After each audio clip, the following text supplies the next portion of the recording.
जय श्री कृष्णा मित्रों, एक बार आपका फिर से स्वागत है हमारे एचएस जीवन स्टोरी चैनल पर। अगर आप हमारे चैनल पर नए हैं तो कृपया हमारे चैनल को सब्सक्राइब करें और वीडियो को लाइक करें और अच्छे कमेंट किया करें। प्रिय दर्शकों, आज हम फिर से एक नई वीडियो, नई जानकारी को लेकर हाजिर हुए हैं आप लोगों के समक्ष। प्रिय मित्रों, आज की जो जानकारी है, आज का जो प्रसंग है, बड़ा ही ज्ञानवर्धक और बड़ा ही मोटिवेशनल है। प्रिय दर्शकों, आज इस वीडियो में जानेंगे राजा और परियों का आशीर्वाद। दोस्तों, जादुई कहानियां और परियों की कहानियां हम सभी को अच्छी लगती है। ये कहानियां हमें एक ऐसी दुनिया का एहसास कराती हैं जो अगर सच में होती तो कितनी दिलचस्प होती। आज की परियों की कहानी भी कुछ ऐसी ही है। इस कहानी को एक बार जरूर सुने। सालों पहले कृणाल नाम का एक राज्य था जिसमें वायुदूत नाम का राजा शासन करता था। राजा बहुत नेक दिल और उच्च विचार वाला व्यक्ति था। वह सबके साथ समान व्यवहार करता, चाहे वह कोई निम्न जाति का व्यक्ति हो या फिर कोई उच्च जाति का। हर छोटे बड़े त्योहारों में सोने के सिक्के दान दिया करता था। दान लेने के लिए दूर दूर से लोग राजा के महल में पहुंचा करते थे। राजा बहुत दयालु था। एक बार त्योहार में राजा गरीबों को दान बांट रहा था तो दूर बैठी एक सुंदर सी परी राजा को देख रही थी। अंत में जब राजा ने दान बांट लिया तो उस परी ने एक बुढ़िया का वेश धारण कर लिया और राजा के पास दान लेने आई। लेकिन तब तक राजा का दान खत्म हो चुका था। राजा ने दान स्वरूप उस बुढ़िया को अपने हाथ में पहने सोने के कड़े उतार कर दे दिए। उस बुढ़िया ने राजा के सर पर हाथ रखकर उसे आशीर्वाद दिया, जिससे राजा अत्यंत खुश हुआ। एक दिन राजा अपने भवन के बगीचे में बैठा हुआ था। वह सोच रहा था, मेरे पास तो सब कुछ है, माता पिता, बेटी, मेरा ख्याल रखने वाली मेरी धर्म पत्नी की बस कमी है तो एक पुत्र की। एक पुत्र होता तो मैं अपने वंश आगे बढ़ा पाता। पता नहीं भगवान ने मुझे इस खुशी से क्यों वंचित रखा।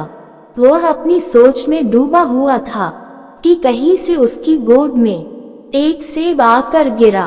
उसने इधर उधर देखा कि यहाँ मेरी गोद में सेब कहाँ से आया होगा, क्योंकि जिस बगीचे में वह बैठा हुआ था वहाँ तो दूर दूर तक कोई भी सेब का पेड़ नजर नहीं आ रहा था।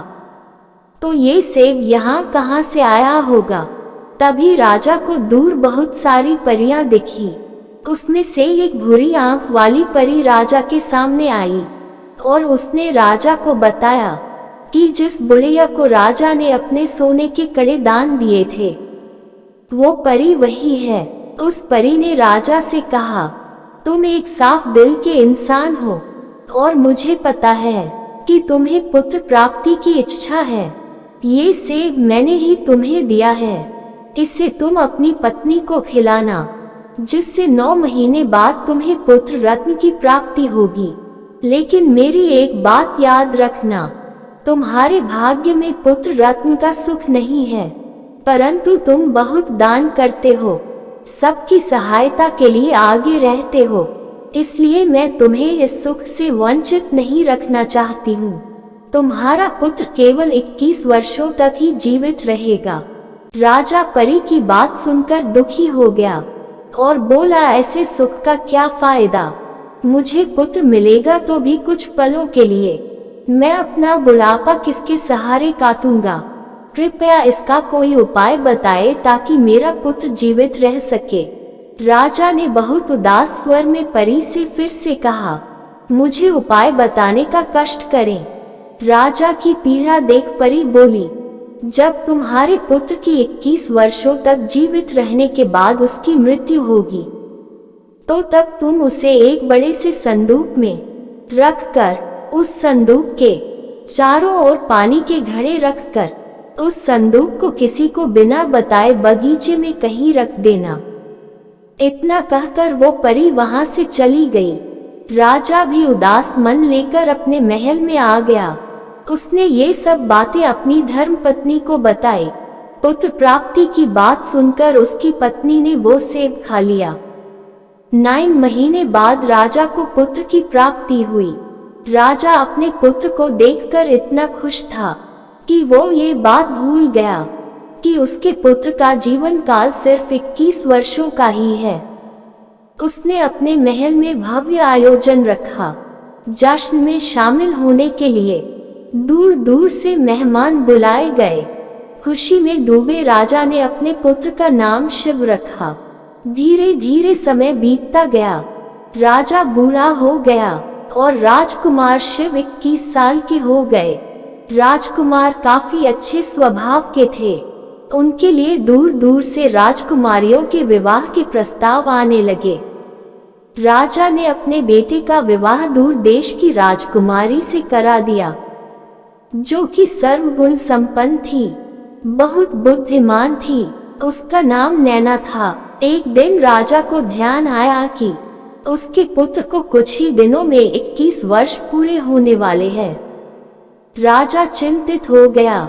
उसे परी की बात याद आ गई और कुछ दिन बाद अचानक उसके बेटे की मृत्यु हो गई। परी के कहे अनुसार राजा ने एक बड़े संदूक में अपने बेटे को रखा। उसके चारों ओर पानी से भरे घड़े रखे और उसे बगीचे के एक कोने में रखवा दिया। खुशियों से भरा महल कुछ ही पल में सनसनी से भर गया। राजा का मन भी किसी काम में नहीं लगता। वो दिन रात अपने बेटे को याद करते रहते। समय बीता और शिव की मृत्यु को 2 साल हो गए।